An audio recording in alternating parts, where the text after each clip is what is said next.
नमस्कार मित्रों, जय श्री राम। कैसे हैं आप लोग? आशा करता हूँ कि आप सभी लोग बहुत अच्छे होंगे और आपकी ट्रेडिंग दिन ब दिन अच्छी होती चली जा रही होगी, उसमें सुधार हो रहा होगा। और जो कुछ मैं चार्ट्स दे रहा हूँ ज़रूर आप उस पर एनालिसिस करते होंगे, ऐसा मेरा विश्वास है। तो आइए कल के लिए हम देखते हैं कि क्या मार्केट की दशा दिशा होगी। देखिए, चूंकि काउंटडाउन शुरू हो चुका है, 4 ट्रेडिंग सेशन और बचे हैं, हमारे पास रिजल्ट सामने होगा। और देखिए किसकी सरकार बनती है, क्या होता है, बड़ी उथल पुथल है। कुछ लोग कहते हैं कि नहीं मोदी गवर्नमेंट आएगी, कुछ लोग कहते हैं कि नहीं दूसरी गवर्नमेंट आएगी। इसी उधेड़-बुन में कभी मार्केट 200-400 पॉइंट भाग जाता है, कभी 200-400 पॉइंट गिर जाता है। कहीं ना कहीं एक अस्थिरता सी दिख रही है, जिसके कारण विक्स भी काफ़ी बढ़ा हुआ है। विक्स जो 26 तक चला गया था, देखा ही होगा आपने। तो बहुत अच्छा मौका था ऑप्शन सेलर्स के लिए कि यहाँ पे पैसा बनाने का, और ऑप्शन बायर्स के लिए भी अगर उसको हेज करके चलते तो कहीं ना कहीं बहुत अच्छा मौका है। अभी भी कुछ अच्छे स्टॉक भी हैं जो चल रहे हैं, हमें उनको ट्रैक करके और उनमें भी अब चाहें तो हम आ, अपना किस्मत आजमाइश कर सकते हैं। तो आइए सबसे पहले हम देखते हैं निफ्टी के चार्ट की तरफ रुख करते हैं कि निफ्टी का चार्ट क्या कहता है, आने वाले दिनों में निफ्टी की क्या पोजीशंस होंगी। तो ये आपके सामने मैं प्रस्तुत कर रहा हूँ सबसे पहले निफ्टी का चार्ट।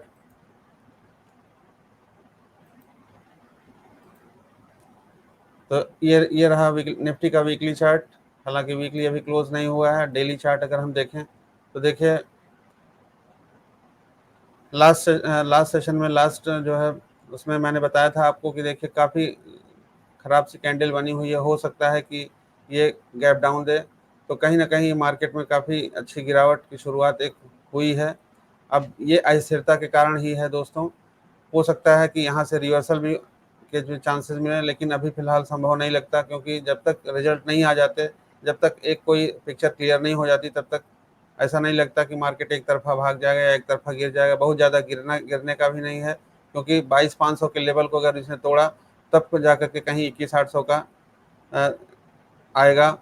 क्योंकि यहाँ तक अभी तोड़ने के लिए कम से कम 200 पॉइंट की और टूटने चाहिए, तब उसके बाद ये 70 को ये तोड़ेगा। तो कहीं ना कहीं हमें ये लगता है कि इसी रेंज में मार्केट को रहना चाहिए रिजल्ट तक। तो अब अगर इसका वीकली चार्ट हम देखें, जो कि वीकली अभी कंप्लीट नहीं हुआ है, लेकिन जो ये बन रहा है चार्ट, ये कहीं ना कहीं एक बियरिशनेस को ही दर्शाता है, बियरिशनेस को ही बताता है कि आगे आने वाला जो हफ्ता होगा वो बियरिश होगा। ठीक है, तो आइए अब हम इसी के साथ डॉलर इंडेक्स और उसका यूएस बॉन्ड डील की चार्ट की तरफ रुख करते हैं। देखें उसमें क्या कहता है, क्या बता रहा है वो।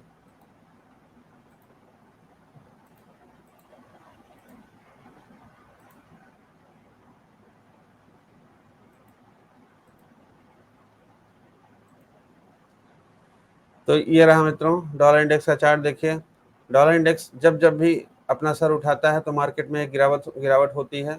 ये ऐसा मैंने कई बार कहा, आप इसको देखिए, आप इसको चेक करिए। एक कहीं ना कहीं हमेशा 100% शेयर मार्केट में कोई भी चीज़ सही नहीं है। कोई कितना भी अगर कह रहा है तो उसको 100% मत मानिए, जब तक आप उस पर चेक ना कर लीजिए अपने आप की कसौटी में। अगर वो खरा उतरता है तो ही आप उसको मानिए।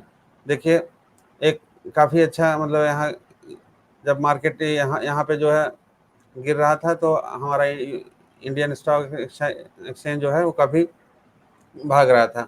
अब देखिए पहले इसने डोजी बनाया, डोजी बनाने के बाद आज आज एक काफ़ी मतलब ये अगर हम इसको देखें तो 3 राइजिंग पैटर्न्स कह सकते हैं। ये जा करके ये अपने बिल्कुल एकदम रेजिस्टेंस पे रुका हुआ है। अगर इसने रेजिस्टेंस को तोड़ दिया तो आगे ऊपर काफ़ी अच्छी जगह बच रही है, जो कि मार्केट को कहीं ना कहीं एक जो जैसा स्तर मैंने बताया उस स्तर तक जा सकता है। ठीक है, तो अगर इसको वीकली बेसिस पे हम चेक करना चाहें तो वीकली बेसिस पे, हालांकि वीकली अभी क्लोजिंग नहीं हुई, लेकिन नीचे से देखिए जो ऐसा लग रहा है कि आने वाले हफ्ते में ये और तेज़ी ऊपर की तरफ दिखाएगा। तो अगर तेज़ी की तरफ ऊपर की तरफ दिखाएगा तो कहीं ना कहीं मार्केट में एक बियरिशनेस आ सकता है। अब आइए यूएस बॉन्ड डील की चार्ट की तरफ देखते हैं कि यूएस बॉन्ड डील की चार्ट क्या क्या कह रही है। कहीं ना कहीं इसमें भी देखिए, अगर हम वीकली बेसिस पे देखें तो वीकली में भी इसमें एक बुलिश हुआ है, तेजी हुई है, जो कि ये भी एक कारण है मार्केट में गिरने का। अब आइए, हालांकि ये मैं नहीं कहता कि आप इसी को देखिए और इसी को बिल्कुल लकीर का फकीर मानिए, लेकिन ऐसा मुझे लगता है, ऐसा मैंने देखा है कई बार, जो कि करीब से 80% तक ऐसा सही होता है। तो अगर हम इसका डेली चार्ट देखते हैं मित्रों, तो ये रहा आपके सामने डेली चार्ट। और डेली चार्ट में भी काफ़ी अच्छा रिवर्सल हुआ है यहाँ से, और जिसका असर हमारे स्टॉक मार्केट पे पड़ा है। अभी इसका जो अभी अगला स्तर मिलता है वो 4.669 का है, यानी 4.7 के आसपास अगर जा करके ये कहीं से रिवर्ट होता है तब तो गिरावट होगी, वरना अगर इसको क्रॉस कर जाएगा तो कहीं ना कहीं ऊपर हमको एक नया फिर से रेजिस्टेंस मिलेगा, जो कि यहाँ पे आकर के 4.93 के आसपास से जा करके मिलेगा। ठीक है, तो ये रहा, मार्केट में काफ़ी अच्छी गिरावट रही आज और कल भी रही। तो इसी गिरावट में वो कुछ ऐसे भी शेयर्स हैं जो बिल्कुल भाग रहे हैं, काफ़ी अच्छे स्पीड से भाग रहे हैं, जिसको हम देख सकते हैं। तो इन्हीं में से एक शेयर मैंने आपके लिए सेलेक्ट किया है, जो कि है किर्लोस्कर ब्रदर्स का चार्ट। किर्लोस्कर ग्रुप की कंपनी है और काफ़ी अच्छा इसने आज रिवर्सल दिया है और काफ़ी करीब 5% इसने तेज़ी दिखाई है आज की डेट में। तो आइए, सबसे पहले इसको जानने से पहले हम इसका फंडामेंटल चेक करते हैं। मित्रों, फंडामेंटल हम इस नाते हमेशा चेक करते हैं कि कंपनी को हमें जानना जरूरी है कि आने वाले समय में कंपनी के क्या प्रोजेक्शंस हैं, कंपनी का क्या जो है कैप, मार्केट कैप है, क्या इसका आरओसी आरओई है, क्योंकि सबका इम्पैक्ट उसके जो कंपनी में पड़ता है। तो आने वाले समय के लिए अगर हम शेयर को 1 महीने 15 दिन के लिए रख भी लेते हैं तो हमें अच्छे रिटर्न मिले, ऐसा इस नाते कि जो है जब तक उसका अगर फंड कंपनी का फंडामेंटल अच्छा है तो आज भले नहीं चल रहा है, लेकिन 10 दिन 15 दिन 1 महीने बाद वो जो है शेयर डेफिनेटली चलेगा। और ऐसा मैं जैसा जितना भी मैंने आपको दिया है आप उसको उठा करके देख लीजिए, वो सारे के सारे चले हैं। तो एक को छोड़ करके 100% तो मित्रों कहीं नहीं होता, लेकिन यह है कि मैक्सिमम चार्ट्स जो है वो चले हैं। अब आइए हम चलते हैं किर्लोस्कर ब्रदर्स के फंडामेंटल की तरफ।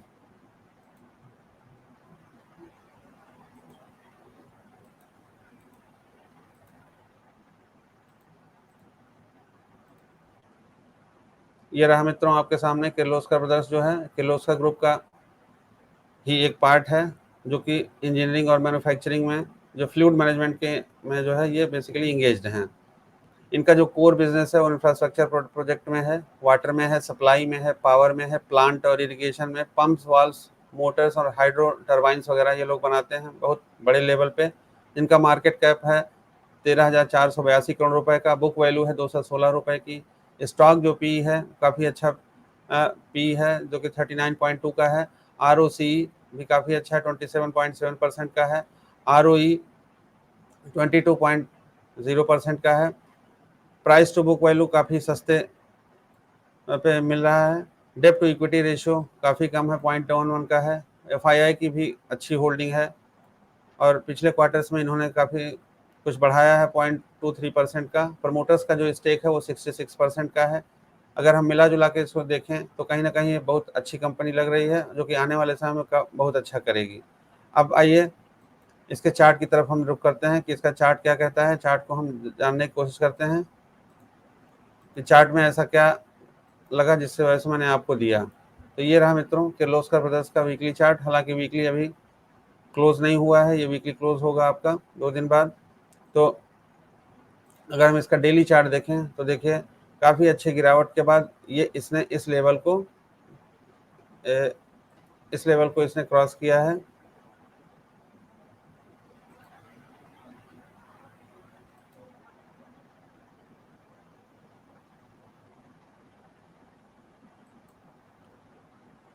बिल्कुल एकदम उसी लेवल पे है, 1700 के लेवल पे। अगर ये लेवल पार होता है कल की डेट में तो आपको एक अच्छी तेजी मिलेगी, जो कि 1700 1750 तक लेके जा सकती है।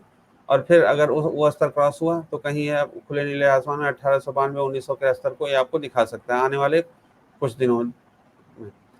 तो ये रहा मित्रों आपके सामने। अगर वीकली पे हम देखें तो वीकली पे भी काफ़ी अच्छा थी राइजिंग पैटर्न, सॉरी थी राइजिंग नहीं इसको कहेंगे, लेकिन यह है कि एक रिवर्सल, बहुत अच्छा रिवर्सल पैटर्न है ये, जो कि आपको आने वाले दिनों में इसका असर देखने को मिलेगा।